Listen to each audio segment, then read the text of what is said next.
Irmãos, nós estamos numa série chamada Mudanças. Nós começamos essa série semana passada. E quem lembra sobre qual personagem nós falamos? Paulo, né? Paulo. Vocês eu vou deixar, próximo domingo vocês não falam. Sempre são eles, né? Mas Paulo, né? O apóstolo Paulo.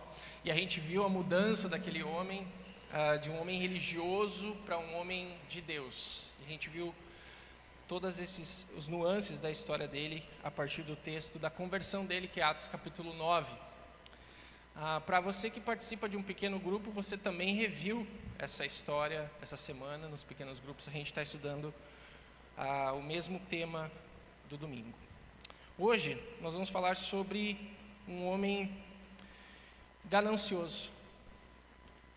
E eu estudando esse texto, eu percebi que uma das maiores dificuldades que a gente tem na nossa vida é admitir como nós lutamos com isso, com a ganância. E a gente vai ver hoje a história de um homem que teve um encontro com Jesus e teve a vida dele transformada. Para isso eu convido você a abrir a sua Bíblia em Lucas, capítulo 19, do verso 1 ao verso 10. Será a exposição desses versículos que a gente vai estudar hoje. Lucas, capítulo 19, do verso 1 ao verso 10.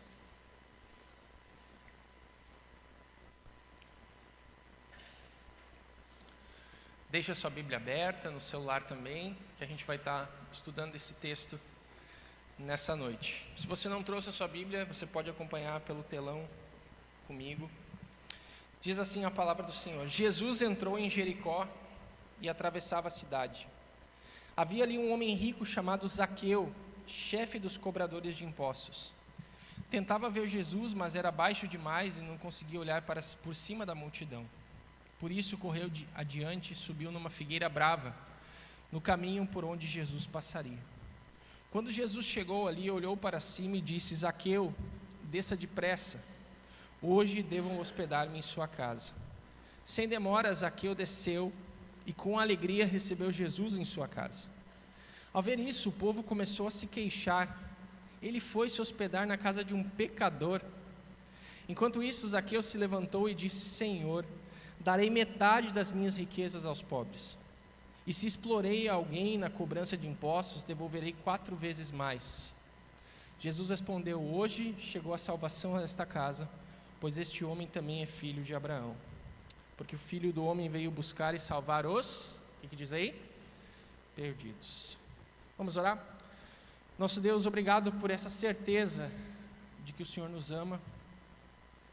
E obrigado, Senhor, pela certeza de que o Senhor deseja nos transformar. E obrigado, Senhor, pela certeza de que nós precisamos ser transformados pelo Senhor. Todos nós.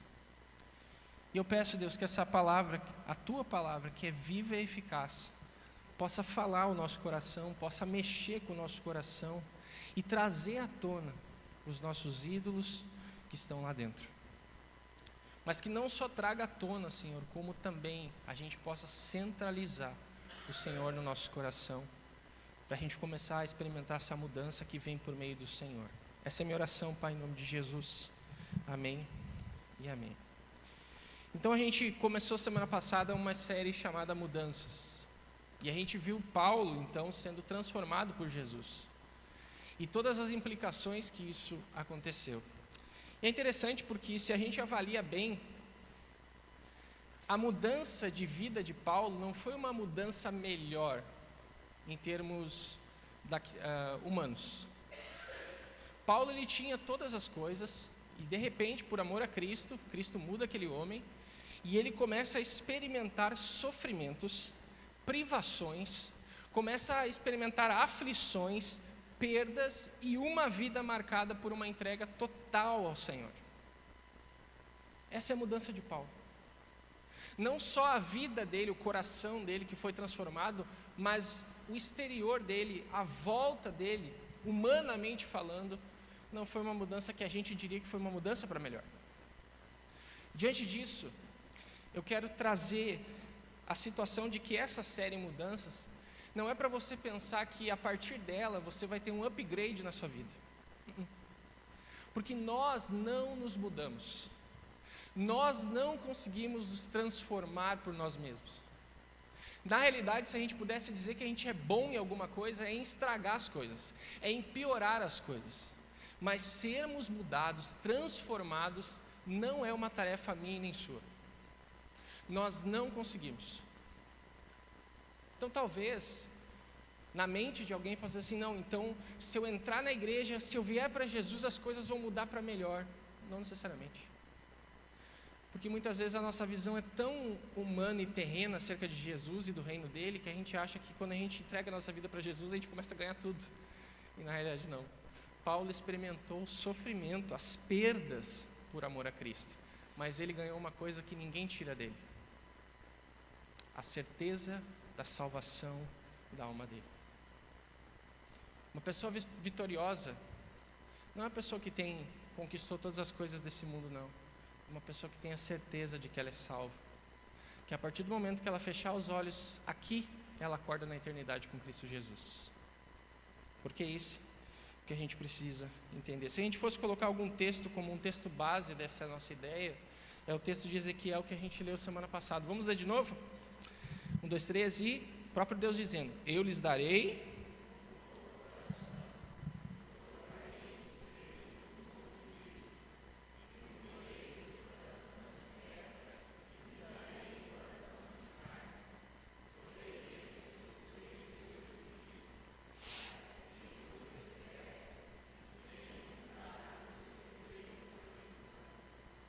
Então é isso.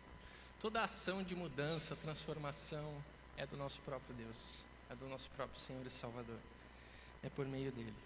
Então a gente vai falar sobre um homem que teve um encontro com Jesus, mas era um homem tomado pela ganância. E é uma boa pergunta para a gente começar esse nosso bate-papo nessa noite. Se você pudesse responder essa pergunta, o que você diria? O que ocupa o centro do seu coração? Se você pudesse realmente responder isso com a maior sinceridade possível, talvez a nossa resposta não seria Jesus. Seriam tantas outras coisas.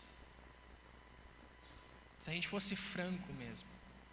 Mas essa é uma pergunta que vai permear as nossas reflexões nessa noite. Eu gosto sempre de começar com uma ilustração, e eu lembrei de uma ilustração chamada Clube dos 99. Existia um rei que ele era muito rico, e um dia esse rei estava passeando no seu castelo, e ele olha o súdito dele, e o súdito dele está lá varrendo o castelo, cantando, assobiando, feliz da vida. E o rei começa a olhar para aquele súdito, várias vezes ele passa por aquele momento, e aquele rei está varrendo, feliz da vida, e ele fala: nossa, esse cara não tem nada. Como é que eu, sendo rei, não tenho essa alegria, mas esse cara não tem nada? Ele está simplesmente varrendo as coisas, mas ele está feliz, ele está alegre. E aí ele chamou o conselheiro dele e disse assim: eu estou curioso com uma coisa. Tem um súdito lá que ele não tem nada, mas ele está varrendo, ele está feliz, parece que ele está satisfeito com as coisas. Aí esse amigo do rei fala o seguinte: não, meu senhor, ele não entrou ainda no clube dos 99. A partir do momento que esse homem entrar no clube dos 99, você vai ver um homem diferente. Ele falou: o que é esse clube dos 99? Faz o seguinte, rei: enche um saco com 99 moedas de ouro e larga na porta dele, e você vai começar a ver a diferença. De repente esse rei topa esse desafio, enche aquele saco com 99 moedas e larga na porta da casa daquele súdito. Aquele súdito então abre a porta e recebe aquele ouro inteiro, e ele começa a contar as moedas, e ele chega no 99. Mas ele fala o seguinte: não é 99, eu acho que era 100 moedas. E ele começa a recontar novamente, e a paciência desse súdito vai indo para o ar. E ele começa a ficar nervoso porque ele perdeu uma moeda. Não era 99, eram 100 moedas. E a história conta que a vida desse homem começa a ser diferente. ele já não tem mais amor para a família, ele já não tem mais tempo para a família, porque ele está em busca daquela moeda que ele acha que ele perdeu. Então ele volta para falar para o rei, e aí o súdito responde o seguinte: Majestade, agora esse servo faz oficialmente parte do Clube dos 99. O Clube dos 99 é formado por pessoas que têm o suficiente para serem felizes, mas mesmo assim elas não estão satisfeitas. Estão constantemente correndo atrás dessa moeda que lhes falta. Vivem repetindo que se tivessem apenas mais uma última coisa que ainda falta, eles poderiam ser felizes. Na realidade, é preciso muito pouco para ser feliz. Porém, no momento em que colocamos a nossa atenção naquilo que falta, ao invés de colocar naquilo que temos, imediatamente surge uma insatisfação na nossa vida. Nós passamos a acreditar que com um pouco mais haveria de fato uma grande mudança em nosso coração, e nós ficamos em busca de um pouco mais, só um pouco mais, e nós perdemos o sono, nós perdemos a nossa alegria, a nossa paz, e nós machucamos as pessoas que estão na nossa volta. Esse é o Clube dos 99. E é pertinente quando João Calvino, muito tempo atrás, disse que o nosso coração é uma incessante fábrica de ídolos. O nosso coração é carregado de ídolos. E muitas vezes o que ocupa o centro é a gente poder ter mais. Um dinheiro a mais, e Deus vai nos dando as coisas que nós precisamos para viver, e mesmo assim, nós não estamos satisfeitos. Vou falar uma coisa que talvez não entre nos seus ouvidos, porque não é o que as pessoas gostam de ouvir hoje. Talvez você não vai ter mais do que hoje Deus te colocou. Talvez o que você tem hoje é o que Deus deu para ser suficiente na sua vida e na minha vida. E se a gente olhar bem, às vezes é aquilo que Deus nos dá todos os dias e a gente vive reclamando, porque a gente é membro desse clube dos 99. Então, inúmeros escritores e pensadores têm chamado a nossa atenção para essa cultura da ganância que vem corroendo a nossa alma e produzindo um colapso econômico. Entretanto, ninguém imagina que a transformação seja logo ali. Por quê? Porque é particularmente difícil, muitas vezes, a ganância e a avareza em nós mesmos. A gente reconhecer que nós temos essas dificuldades. É difícil. Talvez você seja um baita de um administrador, suas finanças estão em dia e você se orgulha por isso. Que legal. Mas cuide para seu coração não ser ganancioso também. Porque às vezes a gente retém tanto aquilo que Deus dá para partilhar com os outros e a gente não dá. Não oferta, não ajuda, não estende a mão, e a gente está enriquecendo, porque a gente acha que é um bom controlador das coisas que Deus nos deu. Mas nós precisamos entender e olhar para o lado e ver que tem pessoas que estão precisando de ajuda. Se você tem acompanhado a Copa do Mundo, acho que só eu que acompanho, né? Você não está olhando nada, né? Não? O Cido também não, né, Cido? Tá, Cido? Não, deixa, isso aí a gente não... Mas se você tem acompanhado a Copa do Mundo, como eu tenho acompanhado, você já deve ter percebido o bombardeio que se recebe milhões de pessoas em todo o tempo sobre uma coisinha que tem destruído famílias, chamado bets. O problema é que o jargão é aquele jogue com responsabilidade, produto destinado para maiores de 18 anos, né? É só R$50, é só R$40. Mas isso tem destruído pessoas e tem trazido vícios. E aí eu fui pesquisar sobre isso e eu achei algumas coisas para trazer para os irmãos. 4 em cada 10 apostadores brasileiros se endividam por causa das apostas online, o que torna a plataforma o maior motor de endividamento familiar no país, superando inclusive os juros tradicionais. Alarmantes, né? Outros pontos que a gente pode ver também, e aí são alguns problemas que as pessoas têm. Cerca de 39% a 42% dos apostadores contraem dívidas devido aos jogos. O impacto na saúde mental. O Ministério de Saúde estima que mais de 11 milhões de brasileiros já apresentam um perfil dependente em apostas. Um volume de dinheiro gastos. Os gastos das famílias com bets cresceram cerca de 500%, chegando a somar mais de 30 bilhões mensais em recursos que se deixaram ser usados no varejo ou em contas essenciais. Muitas famílias, muitas pessoas estão sofrendo por causa disso. Porque é um simples clicar, é um simples apostar no seu time do coração. Mas a gente tem visto isso, irmãos. E tratando sobre igreja, isso não está longe da igreja, está dentro da igreja. E as famílias estão sendo destruídas por isso. Essa semana eu estava estudando sobre divórcio, um tema legal para a gente estudar, né? E eu estava vendo que a maioria dos divórcios hoje das pesquisas são porque existem problemas do cunho financeiro nas famílias.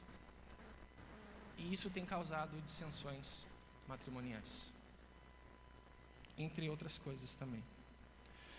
Semana passada, eu acabei usando um texto de apoio falando sobre a cura de Naamã. Quem lembra? A gente falou, né? Naamã foi curado, Alex lembra, né? Mas eu achei interessante o continuar da história de Naamã.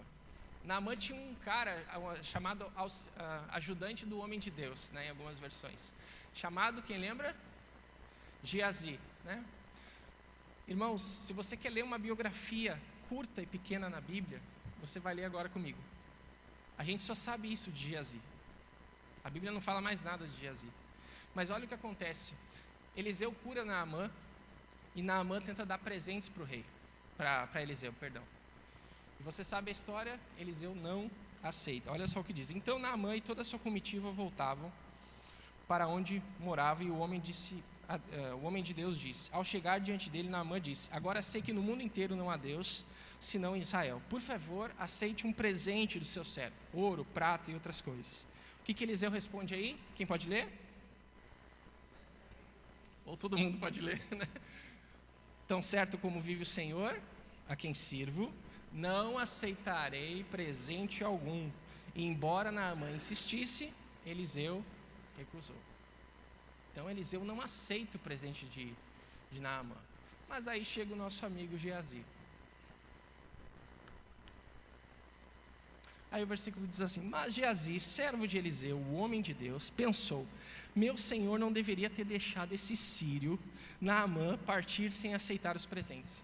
Tão certo como vive o Senhor, vou correr atrás dele, para ver se consigo alguma coisa. Eu vou lá, esse cara tem, eu vou lá, eu vou atrás dele. E Geazi correu atrás de Naamã. Quando Naamã viu que Geazi corria atrás dele, desceu de sua carruagem e foi ao encontro dele. Está tudo bem? Pergunta Naamã.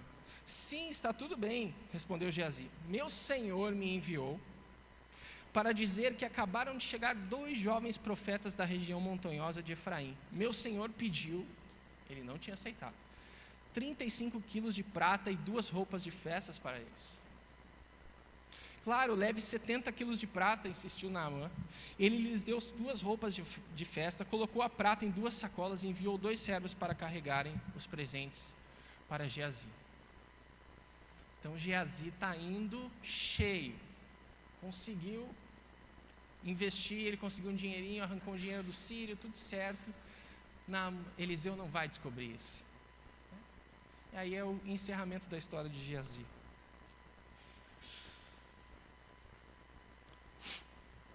Ao chegarem à colina, Geazi pegou as sacolas, enviou os servos de volta e escondeu os presentes dentro de casa.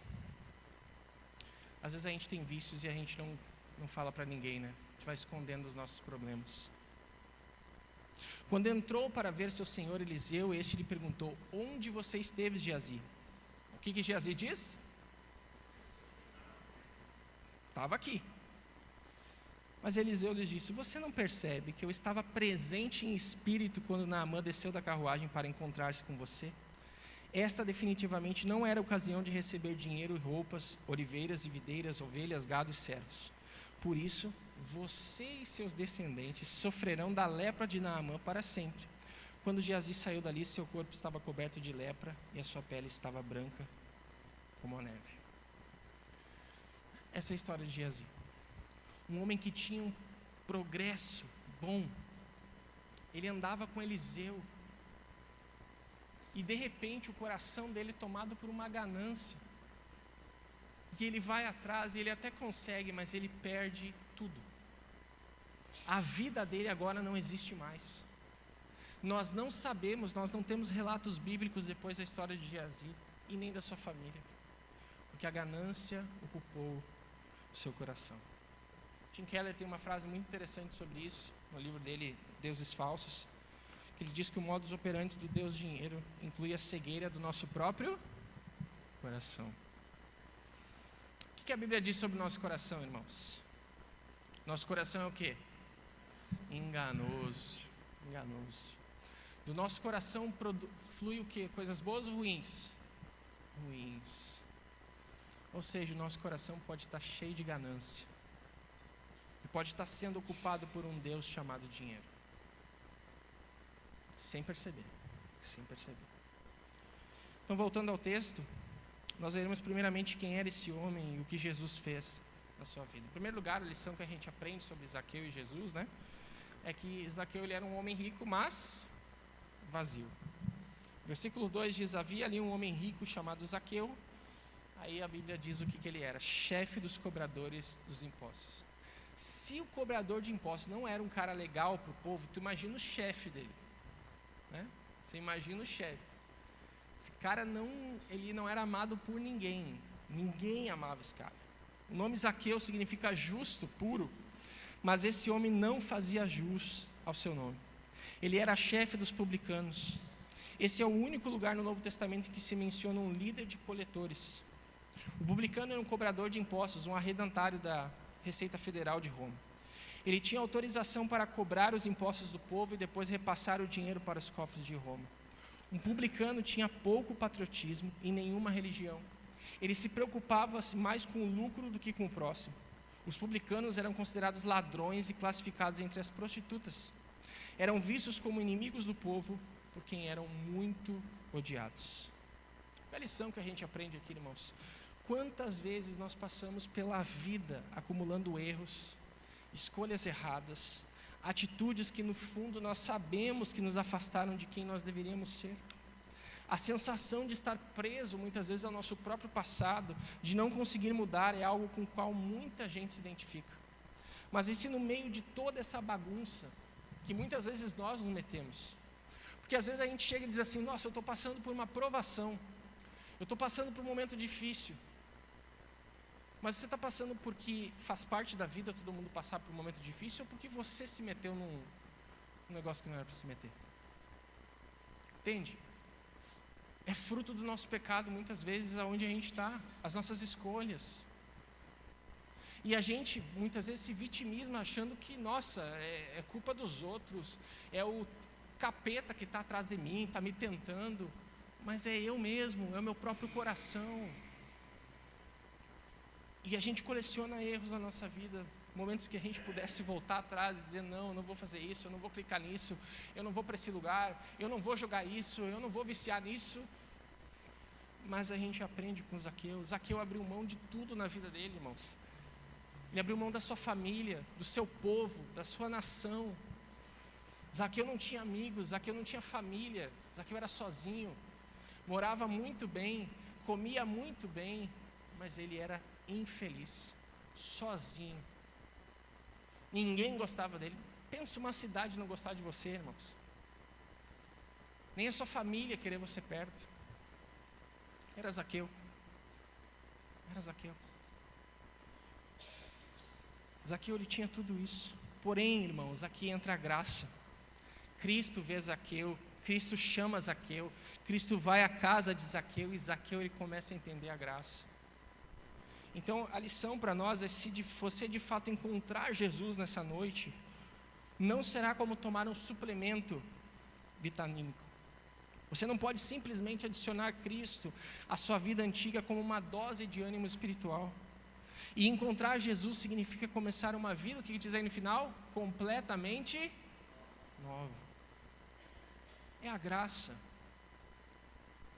Talvez os religiosos da época dizem assim: Jesus não está bem. Jesus comer com Zaqueu, estender a graça para Zaqueu, mas é o que a graça faz. Eu estava falando para a Miriam antes de vir para a igreja hoje, eu falei: nossa, muitas vezes a gente prega sobre alguns assuntos, por exemplo, esse é o central aqui, mas a gente tem os nossos próprios. Talvez eu não tenha problema com vício de bets, mas eu tenho os meus pecados. Talvez você não tenha esse problema, mas você tem outro. E uma das mensagens que nós vamos falar nessa série é um problema que todos nós temos aqui, que é um problema com a língua. Um problema que a gente fala demais. E a gente não percebe às vezes a destruição que acontece por conta daquilo que a gente fala. Então, Jesus aqui nos ensina isso, a graça encontra Zaqueu. Irmão, a graça pode te encontrar nessa noite. Não sei como é que você chegou aqui. Talvez a sua vida, a sua família, você está destruído. Jesus pode te encontrar. Jesus pode te mudar. Jesus pode transformar a tua história. Então Zaqueu é um exemplo disso. Segundo lugar, Jesus buscou Zaqueu antes de Zaqueu buscá-lo. Tentava ver Jesus, mas era baixo demais e não conseguia olhar por cima da multidão. Talvez a gente olhe para esse texto e diga assim: Zaqueu corre, sobe na árvore, como se fosse uma coisa normal. Na época, era uma atitude muito indelicada um homem adulto fazer isso. Correr e subir numa árvore era visto com maus olhos pelas pessoas. Zaqueu não está nem aí. Zaqueu corre, Zaqueu sobe na árvore, porque ele queria ver Jesus, mas ele não entendeu que Jesus já tinha visto ele lá. Jesus viu Zaqueu primeiro, assim como Jesus viu Mateus na coletoria e Natanael debaixo da figueira. Agora Jesus vê Zaqueu naquela árvore. A iniciativa do encontro pessoal foi de Jesus. Ele veio buscar e salvar o perdido. Zaqueu na árvore é como um fruto maduro que Jesus precisava colher, e Jesus foi atrás. Lições para nós aqui, que quem deseja mudar, irmão, supera obstáculos. Zaqueu teve alguns obstáculos. Ele teve um problema da multidão. Ele era baixo, ele não enxergava Jesus. As pessoas não gostavam de Zaqueu, então ele não era bem-vindo naquele momento. Mas ele continuou. Ele continuou. O maior obstáculo que a gente tem para a nossa mudança é a gente mesmo. A gente gosta de dizer que a gente vai mudar, que agora as coisas vão ser diferentes, que agora eu vou melhorar, agora eu vou mudar. Passa uma semana, a gente continua a mesma coisa. A mesma coisa. Porque a gente acha e a gente tem esse senso de justiça de que a gente consegue transformar, de que a gente consegue mudar. Não consegue. Não consegue. Eu consigo parar de beber. Não consegue. Porque para muitos o vício é um Deus. É um preenchimento, é uma substituição do amor e da graça de Deus no coração. Eu vi isso na minha família muitas vezes. Eu bebo para ser feliz. Você bebe porque você é infeliz longe de Jesus. Porque não tem coisa no mundo que te preenche se não for a pessoa de Jesus Cristo. E tantas outras coisas. É só por meio de Jesus. É só por meio de Cristo que a gente pode mudar. E ainda bem que Ele olha para nós e Ele nos oferece essa mudança. A mudança começa quando entendemos que Jesus nos procura antes mesmo de nós procurarmos. Não existe passado, pecado ou fracasso que impeça Jesus de nos alcançar. Terceira lição. Jesus mostra a Zaqueu que a sua salvação era uma questão, o que diz aí? Urgente. Jesus vai dizer para Zaqueu: desce depressa. É hoje, é agora. Não é impossível adiar mais. Aquele era o último dia, aquele era a última hora. Jesus nunca mais passaria por Jericó, porque Jesus passa e logo ele vai ser morto. Ele sobe para Jerusalém depois para ser morto. Era a chance de Zaqueu. Jesus tem pressa de salvar você. Hoje é o dia da visitação de Deus na sua vida. Não perca o dia da oportunidade. Não endureça o seu coração. O maior erro que o ser humano tem é achar que ele pode postergar coisas espirituais. Não pode. Não precisa ser salvo hoje. Amanhã. Quem sabe amanhã? Quem sabe amanhã? Eu sou muito novo, eu tenho muita coisa para viver. Quem sabe amanhã? Quem sabe amanhã? Amanhã eu tomo uma decisão por Jesus. Amanhã. Ou ainda pior, eu acho que essa minha indecisão, no final Jesus vai dizer: nossa, coitado, ele não conseguiu pensar, então é o tempo de hoje. Meu irmão, se você morre sem Jesus hoje, você vai para o inferno. Você sabia? Se você morre sem Jesus hoje, você está perdido eternamente. Não tem mais volta. Não tem mais volta. Se Jesus não for o Senhor e Salvador da tua vida hoje, você morre e você vai para o inferno.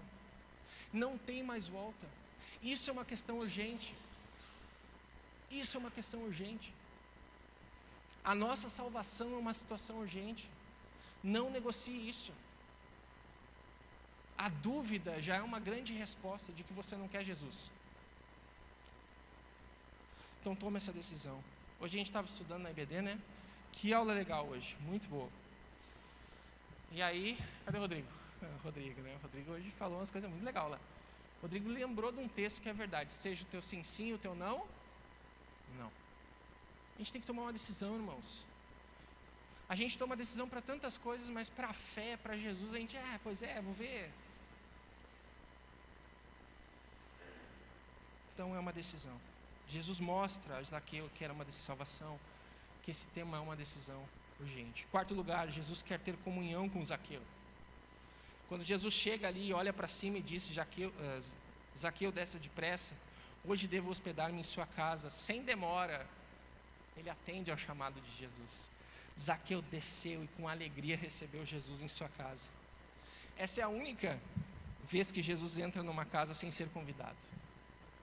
Ele nunca entrou numa casa sem ser chamado e nunca ficou sem ser acolhido. Jesus disse, me convém ficar em sua casa, ou seja, eu preciso ficar na sua casa. Estava na agenda de Cristo salvar Zaqueu, como estava na agenda de Jesus passar por Samaria para encontrar a mulher samaritana no João capítulo 4. Isso prova o amor de Jesus e o propósito urgente de Jesus em salvar Zaqueu. O prazer de Deus é perdoar os seus pecados. Jesus revela que o seu amor é desprovido de preconceitos.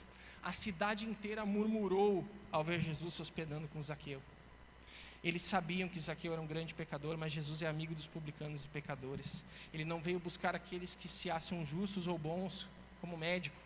Ele veio curar os que se consideram doentes.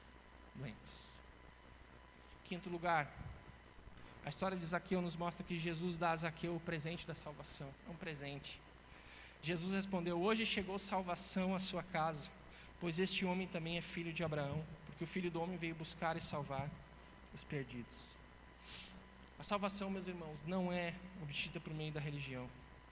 Jericó era a cidade dos sacerdotes, mas é um negociante mais mal amado daquela cidade que Jesus foi procurar para ser salvo. A salvação não é obtida mediante uma vida correta. Havia muitas pessoas de caráter até melhor do que Zaqueu, mas Zaqueu foi alvo do amor e da graça de Jesus. A salvação, meu irmão, é graça de Deus. Só por meio de Cristo, pela sua soberania, vontade é que o homem pode ser salvo. Só por isso. Você só pode ser salvo, eu só posso ser salvo por causa da graça de Deus. Não é mérito nenhum. Não é mérito nenhum. A W. Tozer, ele tem uma frase muito legal que ele diz o seguinte: a vida cristã começa com continuar com graça e deve terminar com graça. Graça maravilhosa. A nossa vida inteira é graça. Começa pela graça, nós somos salvos pela graça. Continua pela graça, porque Deus é gracioso. E ela termina com a graça maravilhosa. Queria ler 2 textos que falam sobre isso, para a gente poder refletir. O primeiro deles é Romanos. Olha só o que esse texto Paulo vai dizer. Se você declarar com a boca que Jesus é Senhor e crer aonde? Seu coração que Deus o ressuscitou dos mortos, o que diz aí? Pois é crendo de coração que você é declarado justo e é declarado com a boca que você é salvo. Como dizem as Escrituras, quem confiar nele jamais será envergonhado. Nesse sentido, não há diferença entre judeus e gentios, uma vez que ambos têm o mesmo Senhor que abençoa generosamente todos que o invocam. Pois todo aquele que invocar o nome do Senhor será salvo. Se você crê que Jesus Cristo é o Senhor e declara isso, você é salvo. É no seu coração, é no meu coração. É uma decisão pessoal, é uma decisão racional.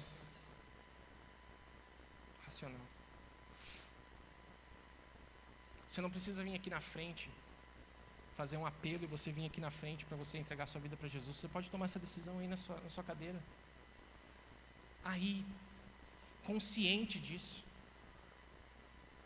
Porque às vezes a pessoa vem aqui na frente é pela emoção, é pela música, sei lá.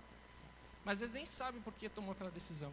Eu lembro que eu era pequeno e a minha igreja lá, a PIB de Santa Maria, tinha esses apelos, né? Então o pastor fazia, todo domingo ele fazia esse apelo. Aí eu fui num domingo e quem quer entregar a vida para Jesus? Aí eu levantei a mão, né? Aí a galera veio e me abraçou. Eu falei, cara, eu sou amado aqui nessa igreja, né? Que legal. Aí no outro domingo, o que eu fiz? Levantei a mão, a galera me abraçou, né? Aí eu comecei a notar que as pessoas, meus amigos desciam lá para frente da igreja, lá, porque o pastor abraçava e os líderes lá. Eu comecei a descer também, era muito legal.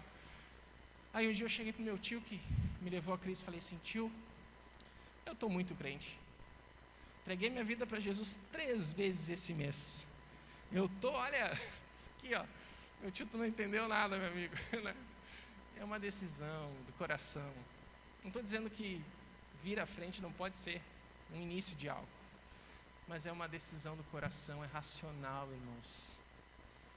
É você ter consciência o quão pecador você é e o quanto a graça de Deus pode te alcançar, te transformar. Outro texto conhecido também, esse vamos ler junto, né? Eu gosto do barulho da igreja. 1, 2, 3, diz, vocês...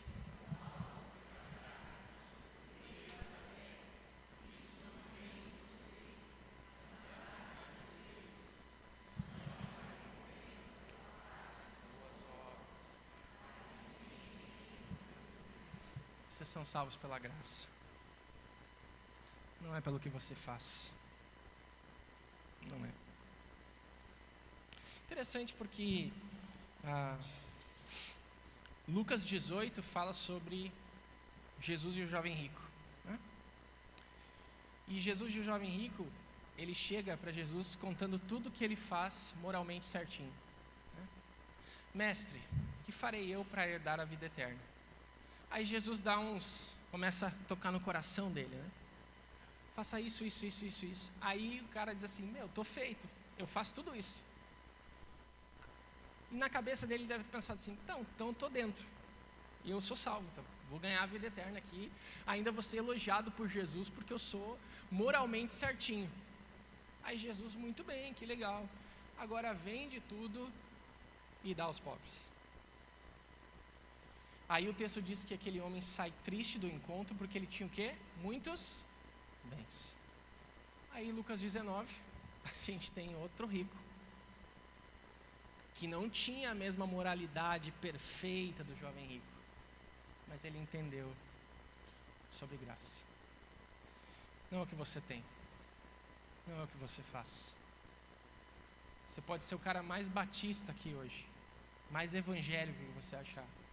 Se Jesus não for o teu Senhor, não vale nada. Às vezes a gente se apoia naquilo que a gente é, e tudo certo, mas a nossa salvação é pela graça, não é por nós. 6, a mudança produz evidências práticas, o texto diz. Enquanto isso, você percebe que Jesus não pede nada para Zaqueu aqui.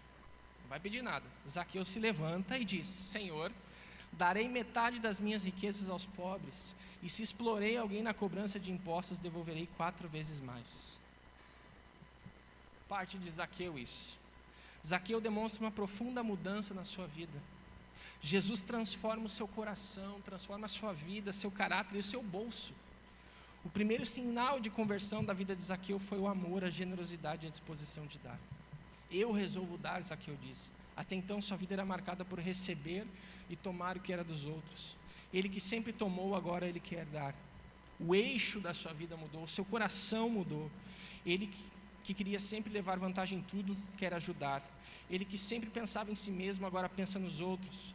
Agora não é a ganância, mas o amor que governa a sua vida. Se a nossa religião é verdadeira, ela atinge o nosso bolso, toca a nossa carteira, a nossa vida, como a gente partilha e administra os nossos bens que são dados por Deus. Quando você abre o coração para a generosidade, você destrói a ganância. Você destrói a ganância. Então há o contraste com Jesus, meus irmãos. Ele se dispôs a corrigir as faltas do seu passado. Uma pessoa convertida se torna honesta. Zaqueu quer agora reparar os erros do passado, quer restituir as pessoas a quem tinha lesado, quer limpar o seu nome. O caráter de Zaqueu é transformado por Cristo. O nosso caráter precisa ser transformado, meus irmãos. Toda a nossa vida, tudo que nós somos. Paulo, ele escreve aos Efésios, e até o capítulo 4, Paulo está ensinando a igreja de Éfeso, falando sobre aquilo que eles aprenderam de Cristo. Mas é a partir do final do capítulo 4 para o capítulo 5, Paulo fala assim: agora vocês precisam pôr em prática tudo que vocês estão aprendendo. E olha só o que Paulo diz para aquele povo: deixem que o Espírito renove seus pensamentos e as suas atitudes. Revistam-se de uma nova natureza criada para ser verdadeiramente justa e santa como a de Deus. Portanto, abandonem a mentira e digam o quê? A verdade ao seu próximo. Tema da nossa BD hoje, né, Francisco? Pois somos todos parte do mesmo corpo. E não pequem a permitir que a ira os controle. Acalmem a ira antes que o sol se ponha. A ira é difícil, pois ela cria oportunidades para o diabo. Olha só o que Paulo vai dizer agora para nós. Quem é ladrão, o que tem que fazer? Pare de roubar. Em vez disso, use as mãos para trabalhar com empenho e honestidade e assim ajudar generosamente os necessitados. Evitem o linguajar sujo e insultante, que todas as suas palavras sejam boas e úteis, a fim de dar ânimo àqueles que a ouvirem. Tem que ter mudança, irmãos. Tem que ter uma mudança.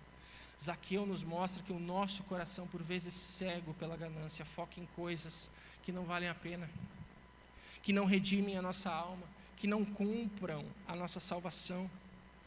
A mudança que em Cristo podemos ter muda as relações com aquilo que temos e somos para sermos abençoadores e generosos com outras pessoas. E o porquê disso é simples: caixão não tem gaveta. Quando a gente fechar os olhos aqui, irmão, nós não vamos levar nada, nada. Então aquilo que Deus nos dá é para a gente poder ser abençoador, abençoar pessoas, abençoar pessoas. Tudo que nós suamos, trabalhamos e por vezes idolatramos vai ficar. O louvor pode subir. Então a gente volta para aquela pergunta inicial lá no início.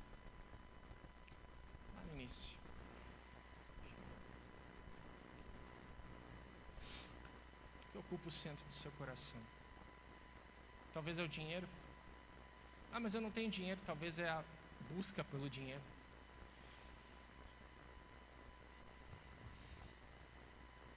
Existia uma história que eu achei muito interessante também para a gente concluir, chamado O Burro, o Colchão e o Dinheiro. Seu José, ele era um sertanejo típico.